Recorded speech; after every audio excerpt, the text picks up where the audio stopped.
etdirici mühiti, yəni dəstəkləyici mühiti, yəni güşələri mövzusunu keçirik. İlk öncə olaraq bunu qeyd edim ki, inkişaf etdirici mühit, təhsilləndirici mühitdir ki, yəni uşağın təfəkkürünü, sosial-emosional inkişafını, fiziki yaradıcı inkişafına böyük təsir göstərir. Həmçinin tərbiyəçi müəllim inkişaf etdirici mühitdə uşaq üçün psixoloji baxımdan sağlam, təhlükəsiz və həvəsləndirici bir mühit yaratmalıdır. Müəllimlər inkişaf etdirici mühitin funksiyaları var. Bu funksiyalar təşkilati funksiyadır, tərbiyə funksiya və inkişaf funksiyasıdır. Elə ilk öncə olaraq sizə bunu qeyd edim ki, təşkilati funksiya, mühit mobil və dinamik olmalıdır. Yəni bizim fiziki mühitimizdir. Tərbiyəçi müəllim uşağın yaş və fərdi xüsusiyyətlərini nəzərə almalıdır. Eyni zamanda uşağa yeni materiallar təklif etməlidir ki, uşaq sərbəst şəkildə fəaliyyətini yerinə yetirə bilsin. Daha sonra gəlirik tərbiyəvi funksiya. Tərbiyəvi funksiya da elə bir mühitdir ki, uşağın bir növ belə deyim də sosial mühiti nəzərdə tutulur. Artıq burada əməkdaşlıq əlaqələri olacaq, müsbət münasibətlər olacaq, qayğıkeş davranışlar olacaq. Yəni bir növ uşağın kooperasiyası və kommunikasiyası əsas tutulacaq. Və eyni zamanda gəlirik inkişaf funksiyasına. İnkişaf funksiyası isə bunların hər biridir.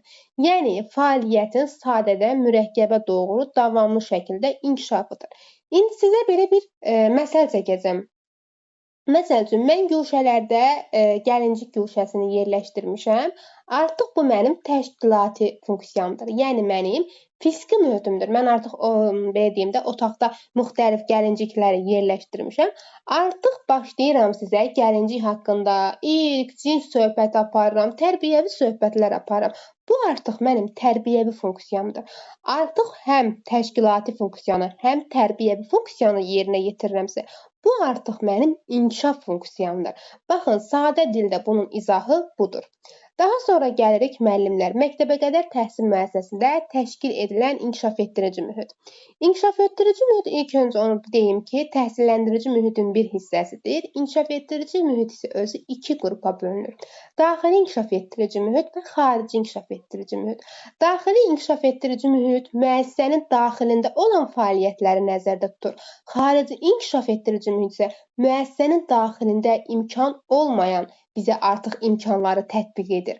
Deməli, müəllimlər, daxili inkişaf etdirici mühitə bir sıra güşələrimiz aiddir ki, bunlar kitab güşəsidir, stol üstü oyunlar güşəsidir, elm güşəsidir, təsviri fəaliyyət güşəsidir, qum su güşəsidir, oyuncaq tikinti material güşəsidir, rollu oyunlar, məişət, milli güşə, gəlincik güşəsi, nəqliyyat və təbiət güşəsi aiddir buraya.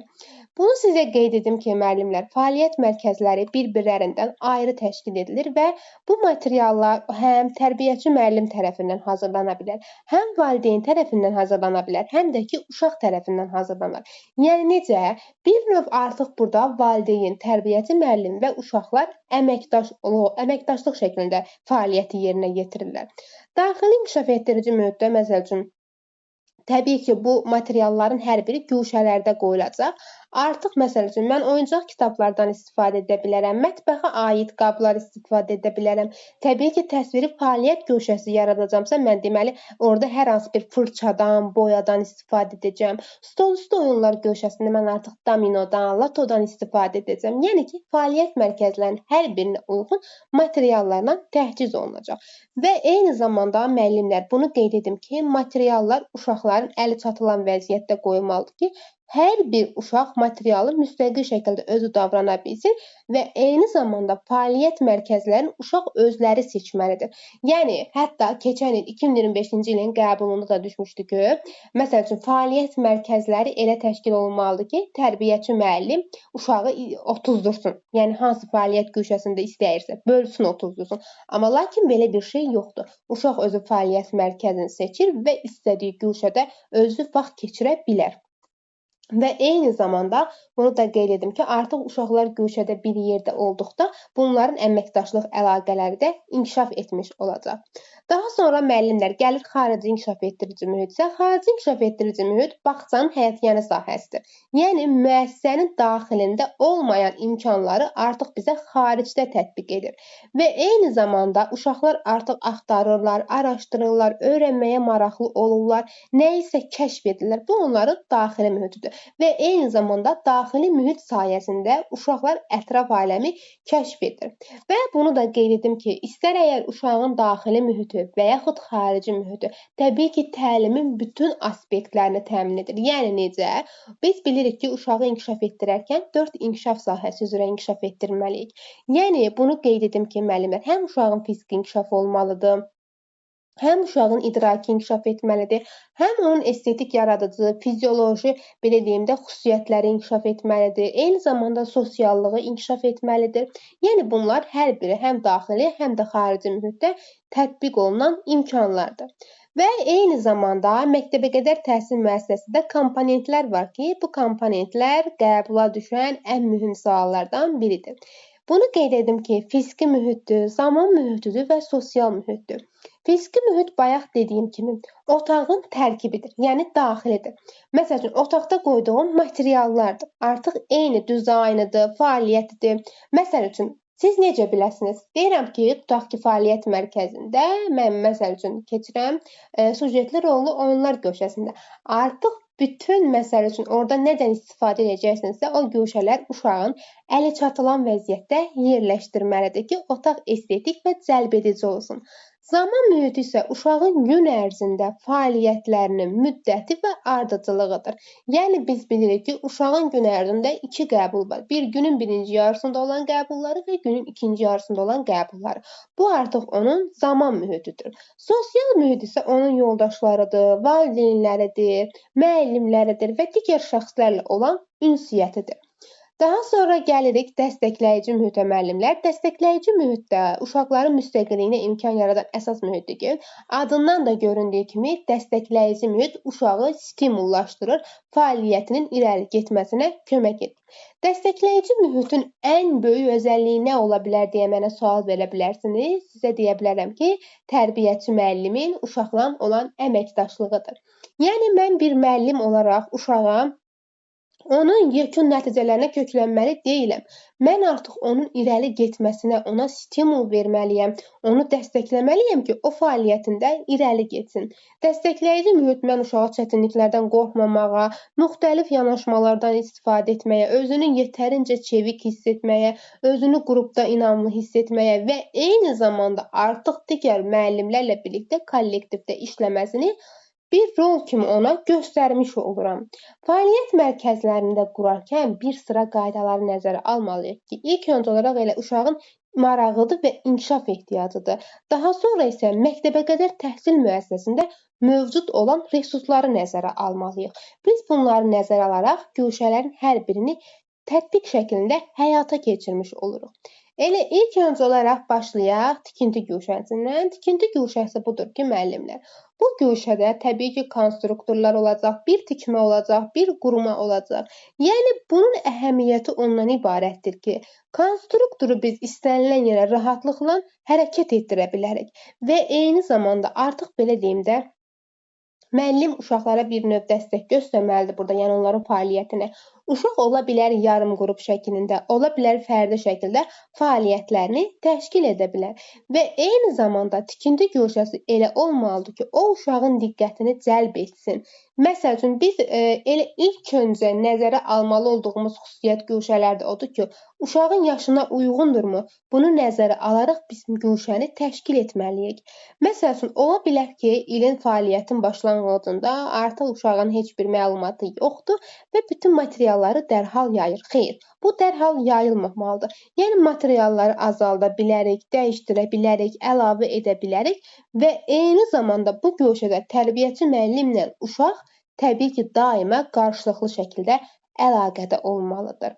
Və artıq müəllimlər, bunu deyim ki, daha sonra nəqliyyat guşəmiz var ki, nəqliyyat guşəsində artıq bilirik ki, maşınlarıdır, onların peşələrini əks etdirən maşınlar ola bilər, yol hərəkəti nişanları ola bilər, məsəl üçün, yeraltı, yerüstü tunellərin şəkilləri ola bilər ki, artıq nəqliyyat guşəsində mühüm əhəmiyyət kəsən materialların qoyulmasıdır. Ən əsas guşələrimizdən biri olan kitab guşəsinin izahını verirəm ki, sizə. Kitab guşəsi uşağın ədəbi marağının formalaşdırılmasıdır. Məsəl üçün, uşağın kitaba qarşı münasibətidir. Təbii ki, bilirik ki, kitab guşəsini təşkil edərkən onu estetik, rahat və sakit şəkildə tətbiq etməliyik. Yəni necə? Mən kitab guşəsini təşkil edərkən hər bir albomu, hər bir kitabı, yerləşdirdiyim hər bir vəsaiti uşağın zövqünə görə seçirəm ki, uşaq istədiyi kitabı götürüb oxuya bilsin. Yəni kitab onun üçün maraqlı olsun. Təbii ki, tərbiyəçi müəllimin də kitab guşəsində əməl etməli olduğu bir sıra qaydalar var ki, elə ilk növbədə uşağın ədəbi maraqlarının təmin olunmasıdır. Yəni, məsəl üçün, mən daima ora bir kitab qoyub saxlaya bilmərəm. Mən kitabı vaxtaşırı dəyişdirməliyəm. Uşaq üçün maraqlı, onun üçün cəlb edici olan kitablardan istifadə etməliyəm. Və kitab guşəsini təşkil edərkən qapılardan uzaq, sakit bir yerdə qoymalıyam ki, kitab guşəsini artıq səs-küyü olmasın, rahat olsun və eyni zamanda çox nə işıqlandırıcı olmasın, nə də çox qaranlıq olmasın. Yəni, tam uşağın görmə qabiliyyətinə uyğun şəkildə təşkil etməliyəm və eyni zamanda kitab uşaq üçün maraqlı və cəlb edici olmalıdır. Ola bilər ki, məsələn, mən kitab guşəsində hər hansısa bir qalın nəşrli albomlar yerləşdirə bilərəm, hər hansısa bir təsviri şəkillər yerləşdirə bilərəm, hətta nağıl kitabları yerləşdirə bilərəm. Elə uşaqlar var ki, məsəl üçün, onların belə deyim də ədəbi maraqları daha zəngin olur. Məsəl üçün, onlar üçün istənilən nəşri mən ora yerləşdirməliyəm və eyni zamanda kitab guşəsinin də qruplarda təşkil edilmə qaydaları vardır ki, elə ilk növbədə olaraq uşağın mən yaşına uyğun bütün guşələri təşkil edərkən yaşa uyğunluq prinsipini nəzərə almalıyam. Təbii ki, kiçik qrupda ilk öncə olaraq, yəni kitab guşəsini biz təşkil etmirik. Çünki o uşaqdır, o anlamır, kitabı məsəl üçün yerə vura bilər, yerə çırpa bilər, ata bilər. O bilmir, onu oyuncaq kimi görür. Yəni təbii ki, burada dərhal kitab guşəsini biz təşkil etmirik. Və kitab guşəsini artıq orta qrupda təşkil edə bilərəm ki, uşaqların iştirakı ilə təbii ki, təşkil edirəm ki, məsəl üçün, rəfdə 4-5 kitab olsun, artıq qalanlarını biz şkafda saxlayaq.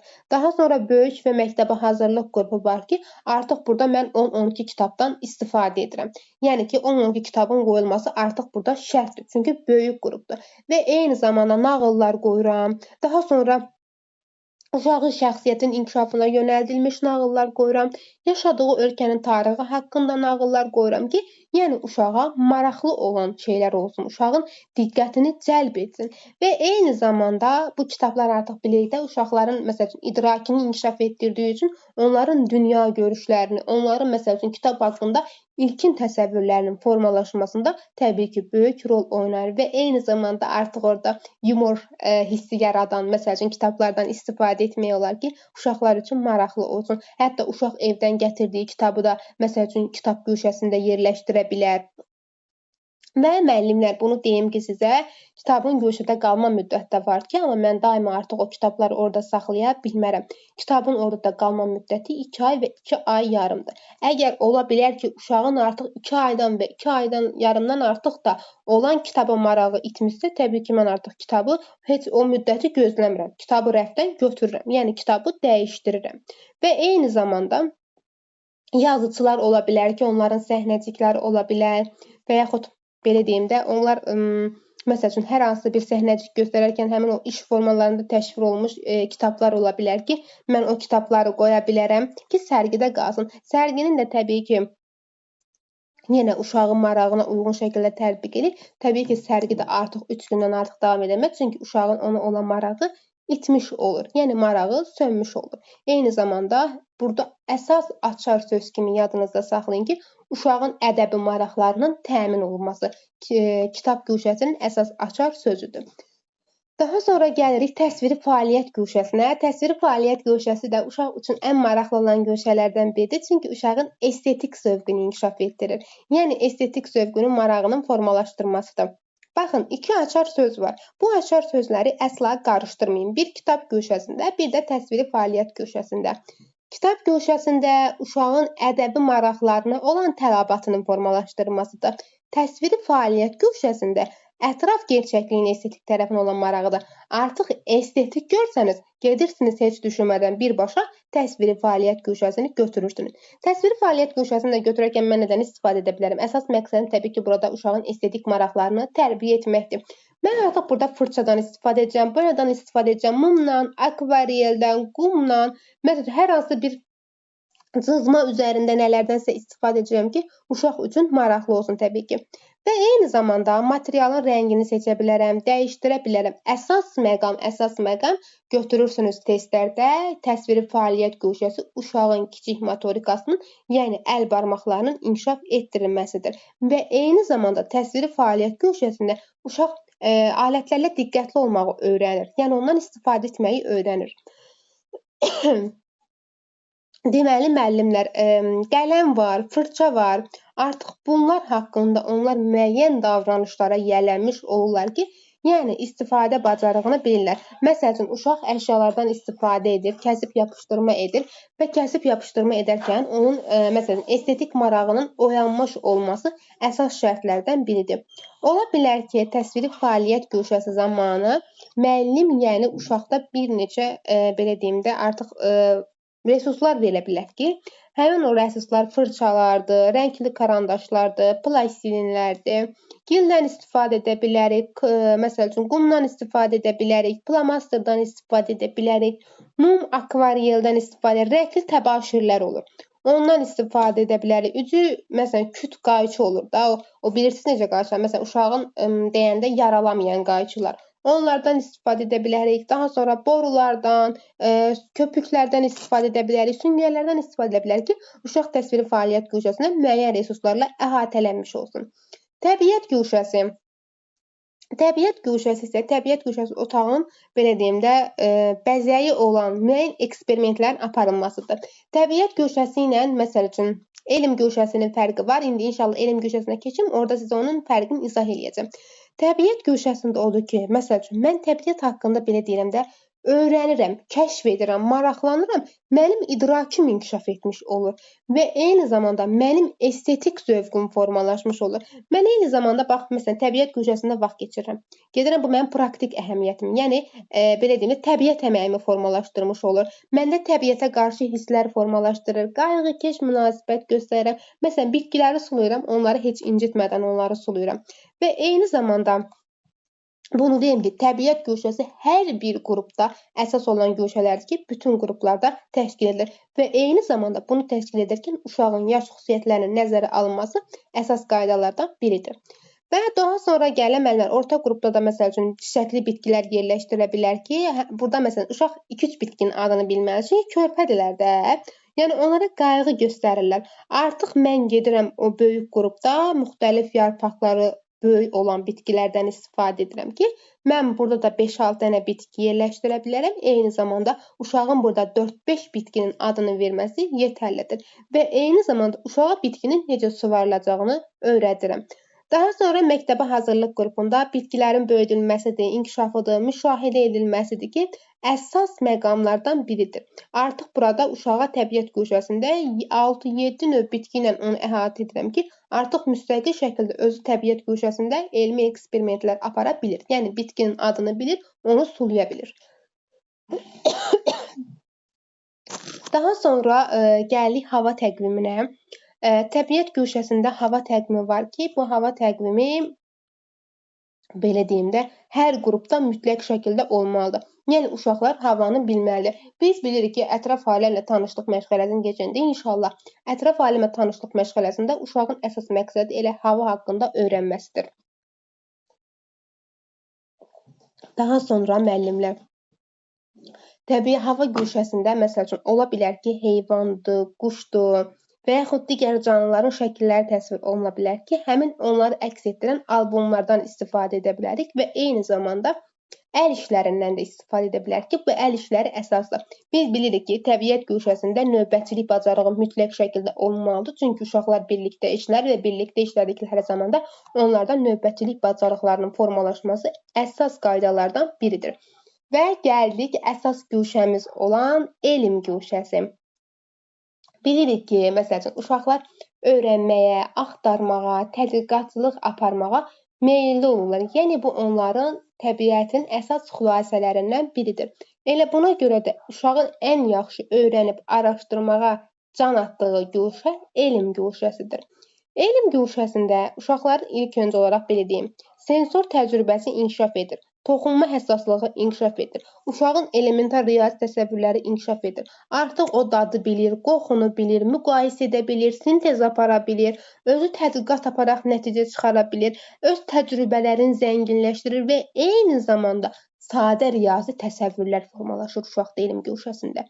Və bunu deyim ki, elm güşəsində bütün istifadə etdiyi materiallar uşağın təhlükəsizlik tələblərinə cavab verir. Təbii ki, bütün güşələr üçün belədir. Yəni bütün güşələrdə uşağın istifadə etdiyi alətlər, materiallar hər biri təhlükəsizlik tələblərinə cavab verməlidir. Elm güşəsini təbii ki, təbiətdə aparmaq daha məqsədə uyğundur, lakin mini laboratoriyalardan da istifadə edə bilərik ki, uşağın burada məsəl üçün elmi tədqiqatlar aparmasıdır, ideyaların ortaya qoymasıdır, müşahidə aparması, maraqların təcrübədən keçirməsidir. Və bunu qeyd edim ki, laboratoriyada müəyyən elmi eksperimentlər aparılır ki, məsəl üçün həmin o eksperimentlərdə təcrübələr aparılır. Məsəl üçün, hər hansısa bir, tutaq ki, təbiətdən topladıqları daşdır. Bunu aparırlar, qoyurlar mini laboratoriyada. Artıq müəyyən avadanlıqlar vasitəsilə onu təcrübə edirlər, tədqiqat edirlər, müqayisə aparırlar və müqayisələrindən müəyyən nəticələr çıxarırlar.